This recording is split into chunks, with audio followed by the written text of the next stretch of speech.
Pay me, pay me, pay me my silver now.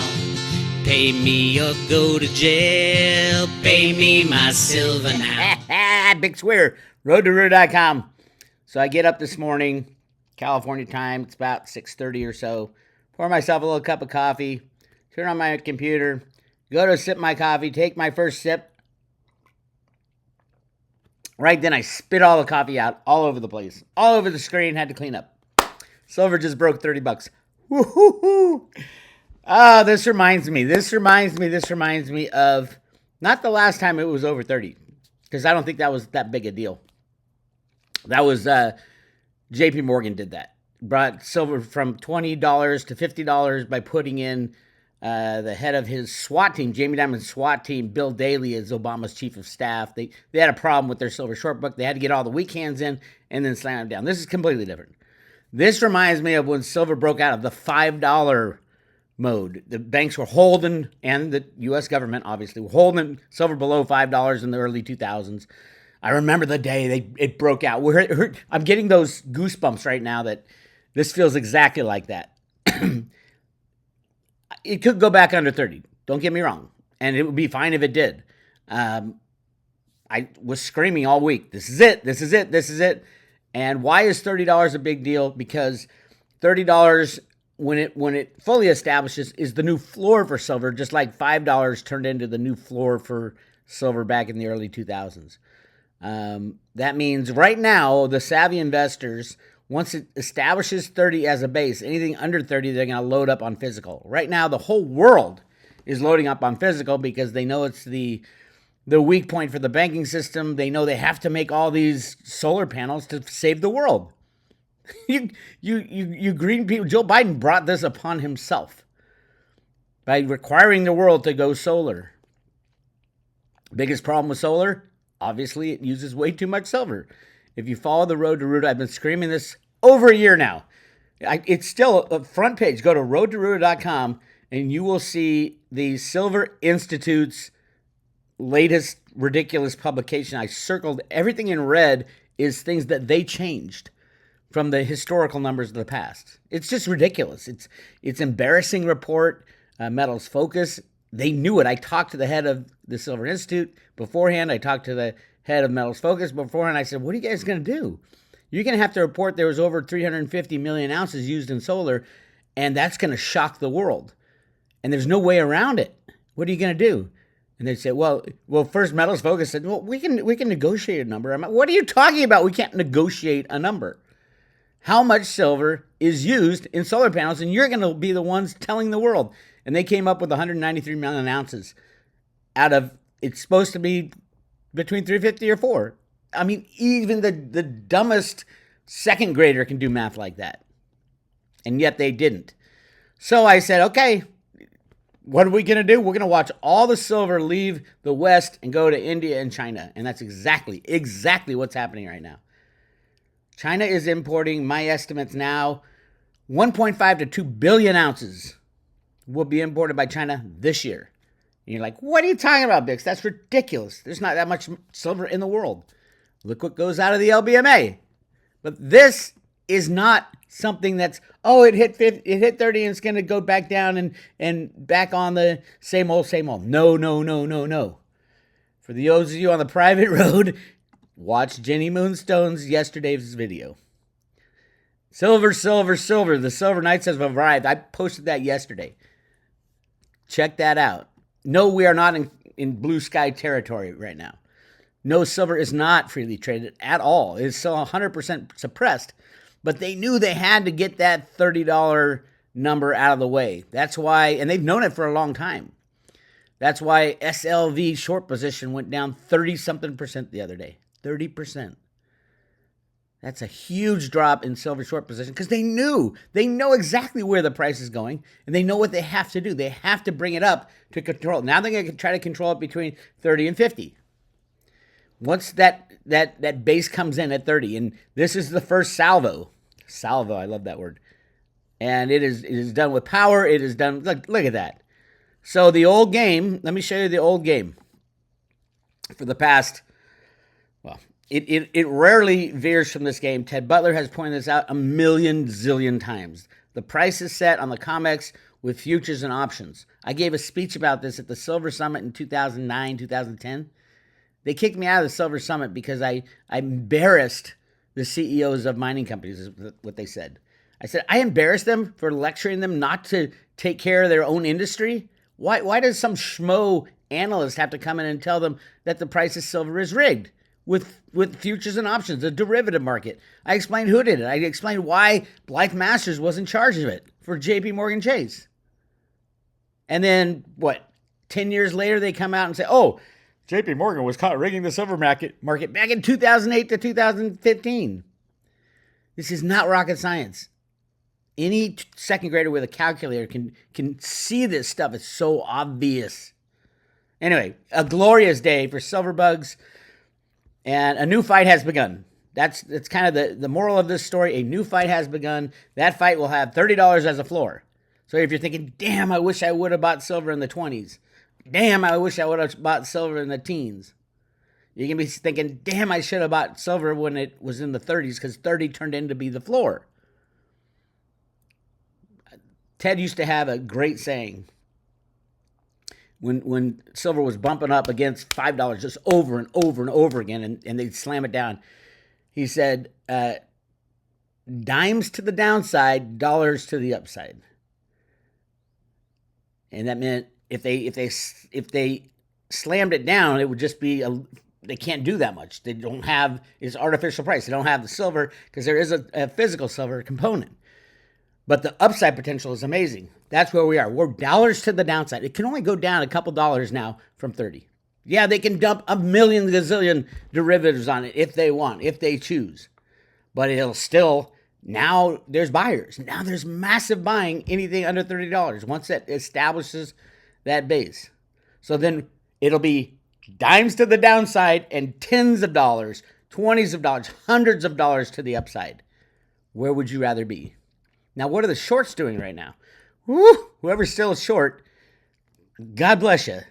You come to Jesus moment, maybe. Remember, same thing happened back in 2021 with GameStop and AMC. Those are all going crazy again, right? And silver couldn't break out of the $30 number, and Rustin Benham came on TV. We have to tamp down the price of silver. No tamping down this time. Silver Knights are here. The base is in. $30 base. Now we got dimes to the downside. Maybe a couple bucks under 30 to further build that base. It's good if it does. But these are all artificially rigged prices. I'm not a technical analyst for silver. And because I know it's manipulated, all technicals are out the window. There was a company called EWT LLC that was an authorized participant in the silver ETFs, meaning it would create baskets and things like that. And I'm like, what the hell is this company? When I was first figuring out what was going on back, when SLV started, really, it was one of the first. EWT LLC stood for Elliott Wave Theory. Others of us who knew it was rigged and watched the technical people chase silver up and down over the moving averages said, let's call it idiot wave theory, because anybody who believes these numbers is an idiot.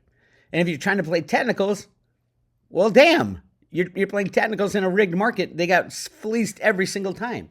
That's what Ted Butler was talking about when he looked at this. These are the moving averages. They used to slam it below and cover their shorts. And all the technical funds would get just fleeced by these criminal bankers. It looks like that's gone. It's going to be a long way down to get, the 200-day moving average, which is the big one, is down at $24. And we just went to 30. So these moving averages are going to run up fast as the longer that silver stays above 30. Really exciting, though. Gold-silver ratio, as I pointed out the other day, has very, very, very few times in history been above 80 to 1. It is currently it's still at 80 to 1. Again, if you have gold, oh my God, I beg of you, go swap every ounce of gold you have for silver. Swap every gold mining share you have for, if you have to keep in the stock market, you'd go with silver mines. But if you don't, which hopefully you don't because those will all be gone anyway, put it into physical silver. Physical silver. So we are very excited here at the Road to Root, as you can tell. I'll be talking a lot this weekend on the private road about where we go now. What happens? What's the basing like? Why now? Who could have predicted that the chaos would hit just before the election? I wonder who could have predicted that. We're living in a show, and somebody handed me the script years ago. Like they left out when the actual items happen in as far as timing, but I know the conclusion. The conclusion of this is a 1-to-1 relationship, gold to silver, 1-to-1. Oh, Bix, you're crazy. That's thousands of dollars silver. Of course it is. Maybe even tens of thousands of dollars silver. Of course it is. Silver is the most important commodity on the planet, even more important than oil. Yeah, I said it. Only because we have so much oil hidden all over the world. Gull Island, look it up. Gull Island, Alaska, in the 60s, they found 200 years worth of oil. And they capped it. Listen to Lindsey Williams. They moved the largest rig a few years back, 4 or 5 years back. They moved the largest rig in the world up to Gull Island, Alaska. And they didn't tell anybody why. That's an offshore rig. Whew. Oh, it feels good above $30. When you sell, my recommendation, sell a little bit at 7-to-1. That's the ratio it's coming out of the ground, gold to silver. Probably the settling ratio of what's coming out of the ground, because most of it that comes out of the ground is used up in industrial now, by the way. So, probably settling at 3-to-1, but truthfully, the real gold-silver ratio will probably end up 1-to-10 because of the overshoot until we start building out silver mines. 1-to-10. 1 ounce of silver buys you 10 ounces of gold. So if you love gold and you're sitting there with all these gold coins, gold bars, gold whatever, swap it for silver, you're going to get 80-to-1. You probably get like 70-to-1, depending on commissions you pay. Andy Scheckman and Miles Franklin will do it for you. I think they only charge commissions on one side. So most people will say, well, I'll give you X amount for the silver minus the commission, because they're dealers. They got to make a living. And then they say, oh, you want for the gold, and then you want to buy the silver, and they take commission out of that too. Feel free to say, hey, you don't double ding me on commission on my swap from gold to silver. Gimme. I want silver in my own pocket. Pay me my silver now. God, this is just a beautiful chart right here. Today is a day that will live in silver infamy. 17, isn't that Trump's number? Oh, here we go again. Absolutely. It was also my son's number when he was a professional soccer player. He's not playing right now. I'm like, get out there again. Get back out there. We'll see. But yeah, that's a beautiful thing.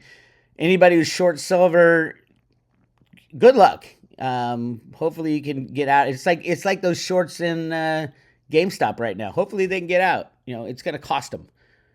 You do it early, you're better off. It's painful, but pull that Band-Aid. You do it late, good luck. That's when companies get destroyed. So yeah, silver has broken out of $30. Again, for you private road members, oh my God, go to yesterday's post from Jenny Moonstone. We had a long discussion about silver. The silver nights have arrived. And then today, bang, I wake up to, whoa, over $30. Again, the big reason, the big to-do about $30, the derivative, this triggers a lot of derivative action, but it is now the new floor. When it fully establishes, I think it will get slammed down below 30 again. I don't know when, but it won't be there for long, and 30 will be the new base. Right now, yesterday, 25 was the base. Anything under $25, India would buy literally every single ounce of silver on the market. Now, again, listen to the Jenny Moonstone discussion yesterday. There have been deals done. To move forward with physical silver, and the deals were done with the biggest consumers of silver, the solar markets, and 90% of that's coming out of China. So behind the scenes, there's massive deals going on, and negotiations is what she called it. There's negotiations. And she said they struck a new deal. And she told us they had a new deal back in right before, if you guys remember, if you've been on the road to Ruta long enough, right before the whole $30 silver thing back in 2000, 21, she said, there's a new structure they're doing. I don't know what it was, like months before. I don't know what it is, but it's new. It's different. And that was the leasing of physical silver from JP Morgan, who got busted, to Bank of America, a new entrant, into the derivative book. And then who else? Who ended up with the physical? I don't know. But the JP Morgan literally leased over 1 billion ounces of silver to Bank of America. Bank of America took that and structured it in a different type of derivative. But the real physical silver is now gone. So what do? We don't know what kind of lease the JP Morgan lease was. It could have been a fair market value lease where the Bank of America can buy the silver at the end of the lease for fair market value. It might be an operating lease where they have to return. They have to return that silver. It might be a fixed price deal. Within the lease, they fix the price. And a lot of it tells me they did that because they had to book a $1 billion gain the same year they paid $920 million in fines to the CFTC for rigging the silver market and gold. But yeah, and they booked that in a deal in that same year, so the books balance. And the only way they could do a lease, the only way you could do a lease of silver or anything and book the gain is to fix the back end. It has, like, you buy it out at $30, which is probably the deal. And now that's gone. I don't know what's going on with the Bank of America deal, because the head of large market supervision, Greg Coleman at the OCC that reports the data, hid the data back then. They lumped gold and silver together, and obviously that derivative data, you can't even tell what the hell's going on because silver is so small compared to gold. That's why it's so important. All right. Again, the gold-silver ratio is sitting at 80. Through this run, they'll probably get it down to 60 to 1 before the shit hits the fan. No, the COMEX can't be open at over $50 because the losses are just too massive. Remember, all the shorts have to find someone to take their place to get out of it. So the good news, beautiful news up ahead, as Miss Moonstone told us. Hey, if you want to join the private road, go to roadtoruta.com and click right here on subscribe today. We're currently giving away 5 Theta 50 T-Fuel and 500 T-Drop. Very exciting things coming up for Theta in the future. Things are going, I mean, there's times in the Road to Ruta that I felt like shit. Wait, silver shouldn't be crashing under $10. What the hell is going on? Blah, blah, blah. And then there's times you feel glorious, like today. You break $30 knowing that that's the floor. That floor it's not in solid yet, mind you. But when that solidifies, and it will solidify, that's a massive floor. That means anything below that, physical silver is bleeding out of the United States of America. Not that we have much of it. Mexico, their government even wants to shut down the silver mine, which would be the greatest thing. They want to ban open pit mining in Mexico. And there's a law they're ready to sign and put it on the books, which means 1/3 of the silver on the planet will stay where it should have been the whole time, in Mexico. Mexico should be the richest country. Anyway, that's what I got for you. Join the Road to Ruta. I'll be bouncing in and out this weekend in the private road. Go check that out. Again, roadtoruta.com. Go check out the Silver Institute's numbers. Solar is doubling again. Last year was 387 is the number I came up with my calculation of my model. 387 million ounces used in solar last year, and it will at least 50 or 60%. So where are they going to get 500 to 600 million ounces of silver for this year? And oh, by the way, next year it's going to go up to a billion ounces? At some point, they're just going to run out of silver. And this is the first move towards that. It could go anywhere, but the $30 floor is in. That's the title of this. The $30 floor is in. Hallelujah. This is Bix Weir. I'll talk to you later.